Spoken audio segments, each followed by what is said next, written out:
Hello and welcome to my channel. If today is your first time, my name is Esther or Esther.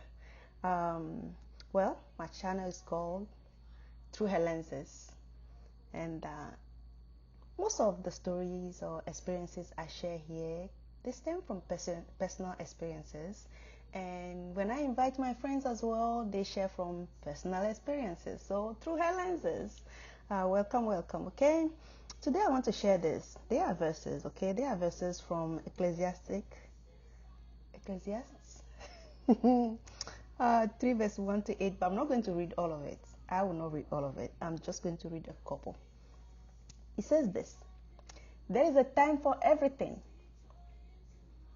and a season for every activity under the heavens actually.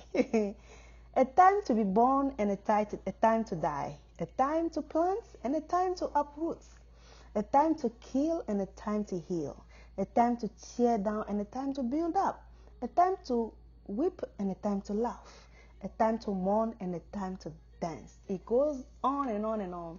There is a time for everything under the sun, friends. And you agree with me that there is a time for everything, right? I'm sure you can agree with me with that. Very quickly, today I'm going to talk about expectations. Yes, today I'm going to talk about expectations. And the other thing too is that I've shared a preview this week asking you guys to look forward for an episode where I'm going to be pretty vulnerable, right? Yes. Here we are. I am going to be. Hopefully all my episodes have been as transparent, vulnerable as they can be. And I said I was going to talk about expectation. You ask yourself, what kind of expectations, right? So far, I'm sure for those of you that have diligently listened to the stories I've been telling, the lessons learned and everything, you for sure will know that I've talked about my migration, how I've migrated to America, have migrated into this country. But today, while eventually I'll talk about myself, I'm going to journey a little about the expectations that the parents do have. Not just the parents, but a community, people have for their loved ones when they travel and come abroad. And the abroad self doesn't always have to be America, Europe. Sometimes Lebanon and I don't know, Gabon. All it takes is for you to leave your country and go to another country where people think that life is better there. There's expectations. But today I'm going to talk about the Europe ones. Yeah? The expectation people have when you leave and come to Europe, come to America.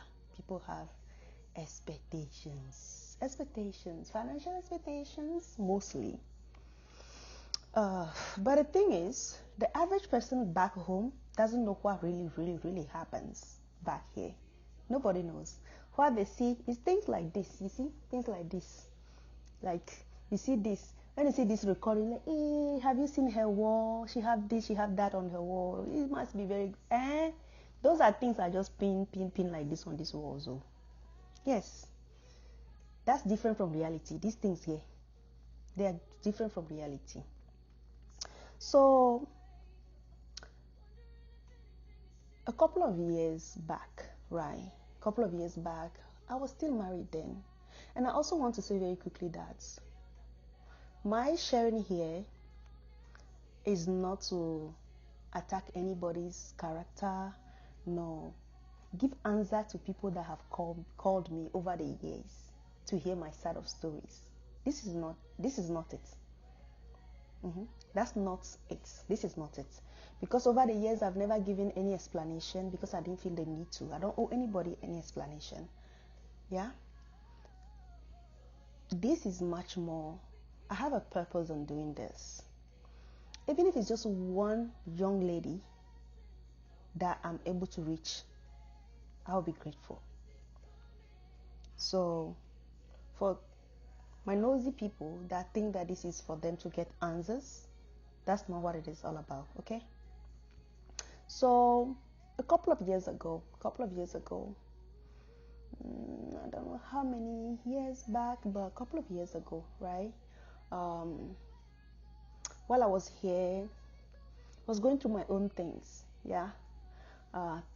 Things that I already knew were there before I got into marriage. I was already going through them. I face them now face to face. Yes.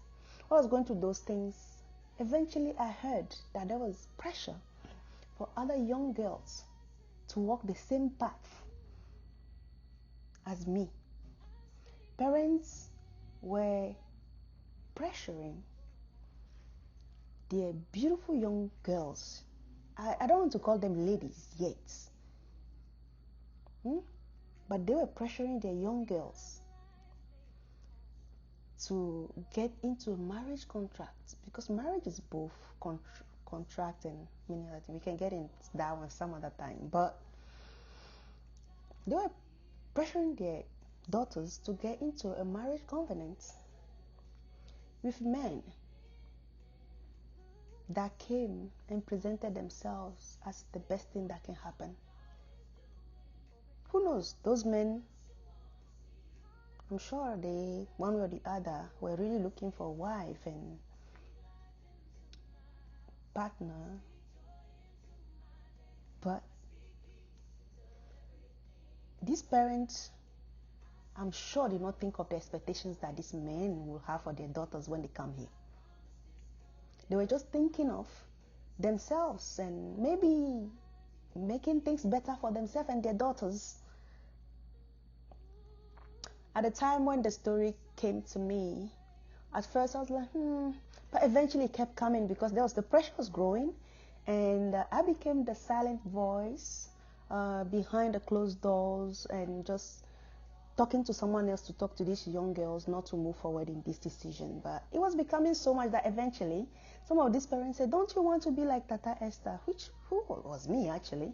Don't you want to be like her? Because you see, when you are in a situation that people think is the best thing that could ever happen, even if you're going through things, when you're not sharing, you're not saying anything, you're sitting quiet, many people will do what? They will do the same thing as you, because they believe that you're happy and things are perfect or things are whatever. So they want to do the same thing. So while I was talking and it wasn't really giving much because the pressure was growing, eventually I remember telling myself that I was already in a bad situation, and sooner or later I knew what the result was going to be. Why should I sit and be quiet while these young girls go ahead and in the name of pressure make some huge mistakes? And it won't just be these girls. I remember one adult as well, don't want to be too transparent. At the time, she reached out mostly to hear my side of stories about things that have been said about me, about the reason why I left my marriage, or even the reason why I got married and all of these things. And she wanted to hear my side of the story, and I refused to share anything at all. But I remember that part of the things that she said to me, she's like, don't you want to clear your name? Don't you want to say anything? There are so many things that have been said about you. Why are you just quiet in your corner? And she shared with me at the time that there are many other girls that were going through things, not from Togo at the time, but from another French-speaking country, that were going through similar things, that she had to sit through some conversations with parents to convince them to not send their daughters to marry men that they don't know, men that they have no clue about, because there were girls that were going through this pressure. So, all this, at the time, at least the ones that I knew from where I come from, gave me a push to stand up and say no, right? To say, I have to make a move, so these parents don't think that the decision of me going toward this road was the right thing. So they will be sending their daughters. And I'm grateful I did. Because these girls, at least the ones that I know, did not go toward that specific situation. And I'm grateful for them. Grateful for their families and grateful for anyone who stepped in, however they did it. I'm grateful. But now today, I want to talk to our parents I want to let them know that. You see, you have expectations back home when you send your daughters there here. Listen, let's leave the daughters out of it first. Let's just think about people get lottery visa or whatever and they move abroad. There's expectations. You don't know what is happening here. People are killing themselves just to send you money. People are killing themselves just to be able to provide. People are killing themselves just to be able to exist here in the Western world. Now let's come back to the men and the women relationship. It's not easy. It's so not easy. You see, the men that come home to marry your daughters, they have expectations. Yes, they are not there as the saviors. They are there because they want something for their own selves, and they have expectations from their daughter, your daughters, and from you as well, because rightfully so. Why wouldn't they have expectations? Right? I'll continue in the next video because I don't want the video to be too long. Thank you so much, and let's catch up in the next video. Thank you.